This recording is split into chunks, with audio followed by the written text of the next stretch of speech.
Deus, visita cada lar, tira tudo o que não provém de ti, cerca nossa casa com teu poder, dê ordens aos teus anjos a nosso respeito.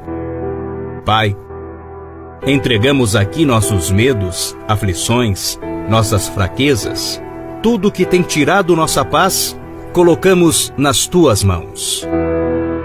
Que sejamos abençoados por ti em todas as áreas das nossas vidas.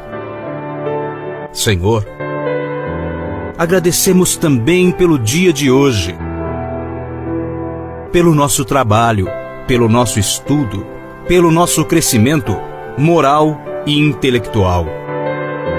Peço perdão, Senhor, se em algum momento deste dia eu cheguei a falhar.